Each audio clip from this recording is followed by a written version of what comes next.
Hoje eu vou te mostrar 5 erros que estão te impedindo de ser aprovado no curso e na universidade dos seus sonhos. Se você gosta de conteúdos como esse, envolvendo estudos, produtividade e qualidade de vida, não esquece de já se inscrever, deixar o seu like e ficar me acompanhando por aqui, porque toda sexta-feira, ao meio-dia, tem vídeo novo e todos são de conteúdo de muito valor para vocês e sempre estão seguindo as sugestões que vocês mandam lá no Instagram.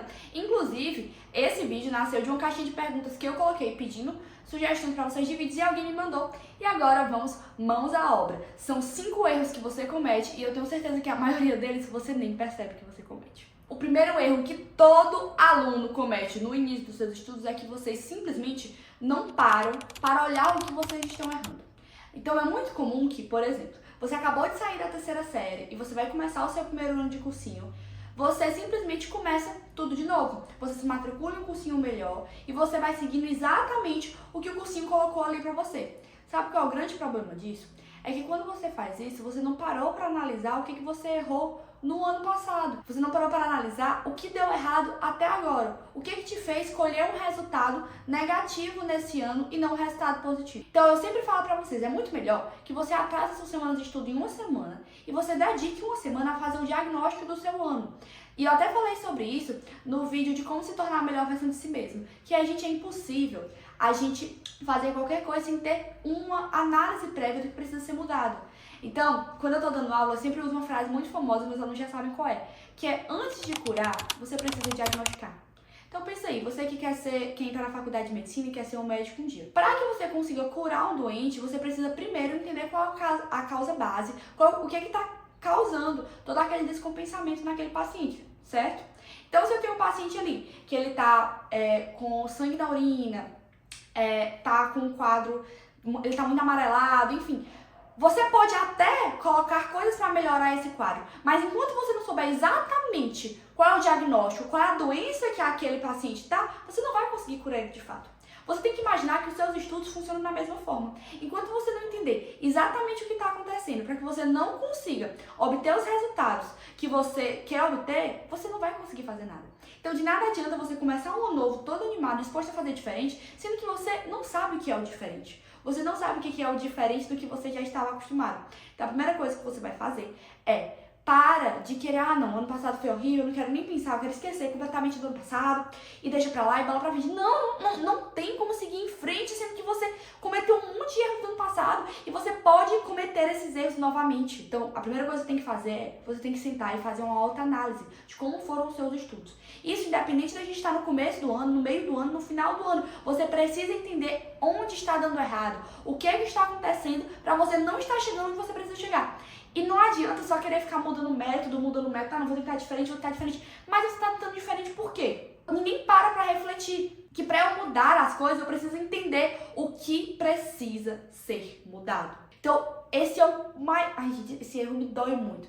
Porque esse é o erro de você não querer se diagnosticar. Você foge do diagnóstico porque você sabe que o diagnóstico é doloroso. Porque você sabe que ao se diagnosticar, você vai ficar muito envergonhado, você vai ficar pensando, meu Deus, mas eu vacilei muito ano passado, eu perdi muitas horas de estudo, eu enrolei muito, eu procrastinei muito. Mas você precisa dessas informações para garantir que nesta nova etapa, neste novo ano, seja quando for, você consiga não repetir os mesmos erros. Então, se você sair desse vídeo só com essa atividade aqui, eu já estou mais que satisfeita. Claro que as 4 próximas dicas são muito boas, mas pelo menos com essa, que é: por favor, assim que você terminar esse vídeo, você vai sentar sozinho e você vai fazer uma recapitulação, um recap do ano passado. E você, ou seja, dos últimos meses de estudo que for, da sua última etapa de estudos, pensando, escrevendo tudo o que você fez de errado.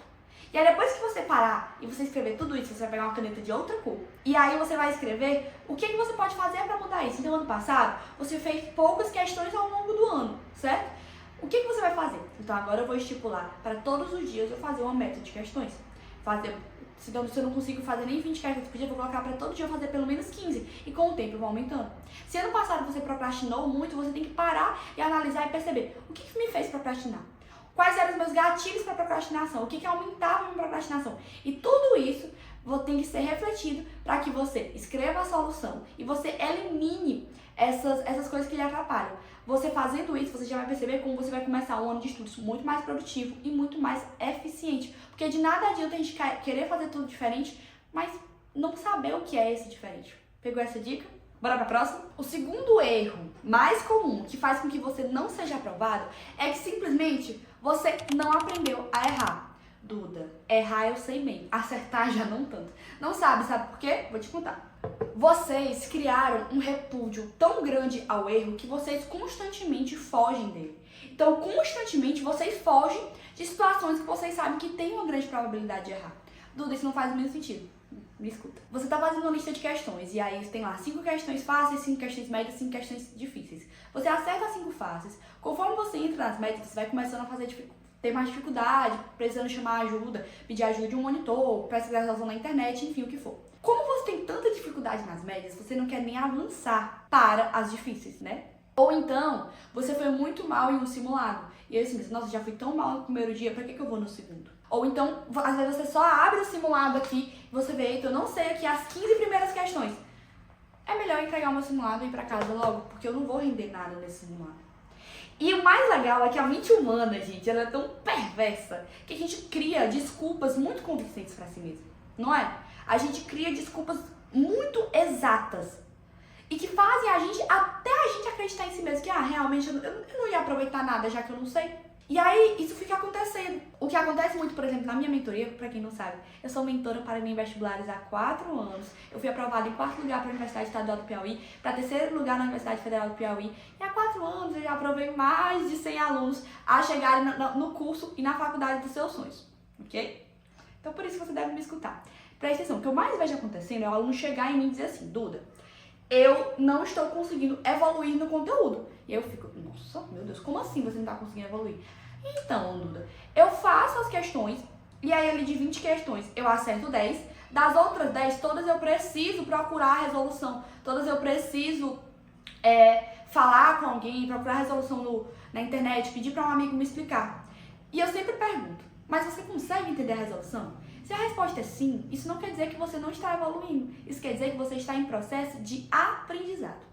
A questão é que na escola tradicional, no ensino fundamental e no ensino médio, a gente se acostumou a um processo muito linear, no qual você assiste a aula, você faz questões e você faz a prova.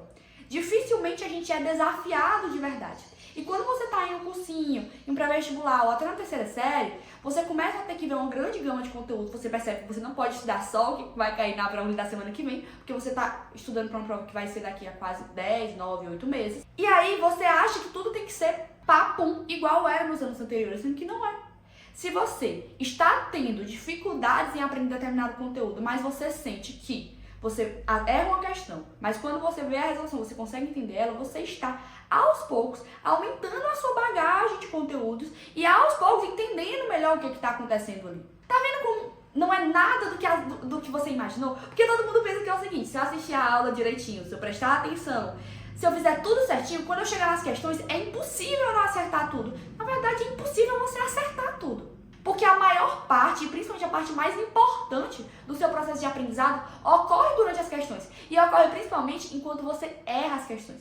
O cérebro humano, ele é muito mais marcado pelas negativas do que pelos positivos. Ou seja, você lembra muito mais vezes das vezes que seus pais te falaram não. Você lembra mais vezes dos momentos que você foi rejeitado. Você lembra com uma emoção muito mais forte. Porque o nosso cérebro, ele já atrelou o negativo a uma coisa muito ruim. E isso faz com que a gente sempre queira fugir. Então, aprenda a errar e aprenda a reconhecer o erro como uma das partes mais importantes e belas do seu processo de aprendizado. Uma vez que você faz isso, uma vez que você aceita esse desconforto, você vai ver como você vai conseguir evoluir no processo de estudos muito mais rápido e, inclusive, levar ele com mais leveza, porque você vai entender que aqueles erros, aquelas questões que você não acerta tudo, fazem parte do processo. E não é o erro delas que vai ser responsável pela sua reprovação ou não. Entendeu?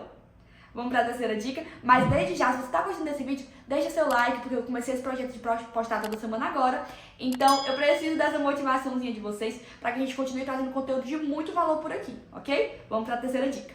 O 3º erro mais comum que vocês cometem é que vocês esperam a hora certa para começar a se desafiar.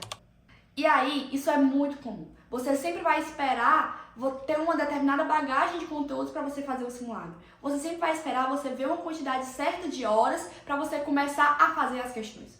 Sendo que você tem que entender que, principalmente nesse processo de aprendizado, pensando em ser aprovado para o curso dos seus sonhos, você não pode ficar nessa de esperar a hora certa para as coisas, porque você tem pouco tempo. Tendo pouco tempo, Duna, então eu tenho que focar só em exercício, eu tenho que focar só em me desafiar o tempo todo. Claro que não, porque senão você vai estar sendo só masoquista, se obrigando a errar e sofrendo. Não é assim. Mas você tem que aprender que não existe teoria sem prática. Se você viu uma teoria e você não colocou aquilo em prática, você não consolidou de forma alguma aquela informação. E a tendência é que uma semana, na verdade menos, em menos de 48 horas você já tenha esquecido completamente aquela teoria. Então, não espere, não ache que existe uma hora certa para começar a fazer questões. Não existe uma hora certa para começar a fazer simulados. Obviamente que, quanto mais carga teórica, quanto mais conteúdo você já tiver visto, melhor proveito você vai tirar dos simulados. Mas cuidado em atrasar muito isso, porque isso pode fazer com que você tenha pouco tempo para treinar ao longo do ano. Então pegue simulados fáceis e faça, mesmo que você não saiba todos os conteúdos, mas faça com a intenção do nome em si, de simular. De simular a estratégia de prova que você vai usar, de simular as condições perfeitas de prova para que, quando chegar no Enem, você já esteja acostumado com aquilo. Porque se você atrasar muito, pode acabar se tornando um cenário muito adverso na sua cabeça, um cenário que vai trazer muita ansiedade, e isso é algo que a gente não quer de jeito nenhum para o seu processo de aprendizado. O mesmo vale, por exemplo, para a redação. Muitos de vocês, quando estão começando a praticar a redação, ficam naquela de, Duda, eu vou esperar eu assistir uma determinada quantidade de aulas para começar a fazer redação. Não faz, erra. E usa desses erros para te instigar a assistir mais aulas. Usa desses erros para que você consiga extrair mais informações das aulas desde já. Isso também vale para quem, Duda, já tem um modelo consolidado, vai dar tudo certo em redação, não precisa treinar, precisa. Ainda mais você que está vendo esse vídeo aqui, depois do Enem 2024, que as notas de redação vieram muito baixas, porque eles começaram a cortar a redação do modelo, não arrisque, não abra mão, principalmente para quem quer cursos concorridos, vocês não podem arriscar tirar menos 900 na redação. Então não fique nessa de, é porque eu não vou, eu já tô seguro, então, ou então não estou seguro bastante. Sempre pegue pelo excesso de prática. Então, quanto mais questões você puder fazer, melhor. Quanto mais redações você puder fazer, melhor. Obviamente que, assim como a teoria não existe sem a prática não vale de nada sem uma teoria bem consolidada. Mas sempre lembra que as duas precisam andar muito juntinhos, tá bom? O quarto erro mais comum que você comete, que está atrasando a sua aprovação, é que você foca muito em ver o conteúdo e nunca em revisá-lo, nunca em revê-lo. O que eu tô dizendo? É que todo mundo, quando começa aqui em fevereiro, março, desse coisa de ano, o que a gente quer? A gente quer acabar o cronograma mais rápido possível e você fica naquela, Duda, se eu acabar o cronograma rápido, eu consigo ter longos meses de revisão e aí vai dar tudo certo. Essa é a estratégia mais burra que existe no mundo inteiro. Nunca espere você terminar determinada matéria, você chegar a determinado ponto do cronograma para começar a revisar. A revisão ela tem que acontecer em todos os momentos do seu estudo. E aí eu quero trazer um vídeo mais aprofundado sobre as melhores formas de revisão. Inclusive, se você tem interesse, comenta aqui, Duda, traz um vídeo de revisão, que eu vou saber e eu garanto que vai ser um dos próximos vídeos que eu trago. Mas o que você precisa saber desde já é que a revisão, assim como a teoria e assim como a prática, ela tem que ser inerente a todos os dias do seu processo de aprendizado. Então, todos os dias de estudo precisam ter revisão. Uma fala muito comum que eu sempre digo para meus alunos é o seguinte: de nada adianta você chegar lá na hora da prova tendo visto 100% do conteúdo, mas dominando apenas 70% dele. Muito mais valioso é você ter visto 70% do conteúdo e dominar 100% desse 70%. Eu sei que matematicamente parece a mesma coisa, é a mesma coisa, mas vocês vão entender do que eu tô falando.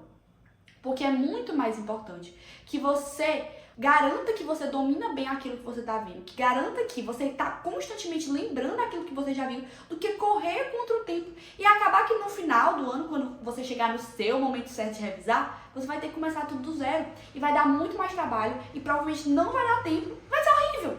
Então entenda que se você quer ser aprovado esse ano, você tem que começar a revisar antes de ontem. Você não tem que esperar, não, porque eu vou chegar em 50% do conteúdo, aí sim eu começo a revisar. Não faça isso. Não espere o conteúdo terminar, não espere o conteúdo chegar e determinado ponto. Só comece. Comece a revisar desde já. Inclua as revisões pelo menos semanalmente durante o seu cronograma de estudos, mas idealmente tem que ser todo dia. E aí não esquece, se você quer o vídeo de revisão, comenta aqui, que eu já tô pensando aqui no quão incrível vai ser esse vídeo. Tá bom? Vamos pra última dica, gente, ela é muito boa, é a melhor de todas. Então fica aí. Se você ainda não deixou seu like, por favor, deixa, tá? Vamos lá. Vamos lá para a nossa última dica, mas antes eu queria te dizer que eu tenho um evento chamado Despertar Enem, que é justamente um mega aulão de várias horas de duração te ensinando a como planejar os seus estudos nesse início de ano. A gente já teve a primeira aula semana passada, só que eu fiquei tão empolgada e as dúvidas dos alunos me fizeram pensar em tanta coisa que eu resolvi fazer uma parte 2, gratuita para quem já tinha comprado o primeiro, e você que não participou pode se inscrever e ter acesso à gravação da primeira aula e assistir a segunda. Se você deseja participar, basta você ler esse QR Code que está aqui ao meu lado e se inscrever para que você tenha um momento no qual você vai entender toda a metodologia por trás da minha mentoria e poder tirar todas as dúvidas em relação ao cronograma de estudos comigo. Tudo bem? O último erro e o mais doloroso e o que faz pessoas perderem anos e anos em um cursinho é: vocês estudam no automático. Vocês estudam no automático. Vocês acham que estudar é aquela cena de filme americano no qual o protagonista decide que vai fazer uma reviravolta na vida dele e começa a tocar uma música, sabe? E aí vai passando horas a fio daquela pessoa estudando e lendo o livro e comendo enquanto estuda e dormindo com o livro do lado e fazendo academia. E a questão é que, na vida real, estudos não pode ser assim. Ainda mais você que não está se preparando para uma prova que é amanhã, para uma prova que você vai estudar durante uma semana e já fazer. Você está se preparando para uma prova de longo prazo. Portanto, o seu processo de estudos tem que ser, acima de tudo, intencional. De nada adianta querer fazer as coisas automatizadas. Por exemplo, se matricular em um cursinho e querer fazer exatamente o que o cursinho manda, porque assim você vai estar fazendo o que todo mundo faz e não tem vaga para todo mundo. Então, o principal que você tem que pensar é que você nunca pode estudar no automático. E Duda, como é que eu posso fazer para que eu não tenha mais essa automaticidade no meu estudo? Como é que eu faço para fazer as coisas diferentes? É muito simples. O que você pode começar fazendo é simplesmente marcando uma reunião semanal consigo mesmo. Então, por exemplo, todo domingo à noite eu vou olhar minhas anotações de como foi o meu estudo da semana, vou olhar na minha agenda, no meu planner, onde for, e eu vou ver como foram meus estudos da semana. Eu fiz a quantidade de questões que eu tinha me proposto, dessas questões que eu fiz, qual foi a porcentagem que eu acertei? Dessa porcentagem que eu errei, quantas eu consegui entender de fato e quais foram aquelas que mesmo eu olhando a resolução eu não entendi? Como foram as minhas revisões da semana? Como foi o meu simulado na semana? Se eu fui mal, foi por causa da estratégia de prova? Foi por causa das condições de prova? Então sempre tem um estudo muito intencional. Sempre se imagine como analista de dados. E os dados é a sua produtividade. Porque uma vez que você consegue analisar isso, você consegue saber exatamente o que dá errado. Muita gente gasta milhares e milhares de reais comprando curso, ensinando a estudar, sendo que a primeira coisa que você precisa fazer é saber o que você está fazendo. O que você está... Parar e prestar atenção no que está acontecendo e como é que você pode fazer diferente para chegar onde você quer.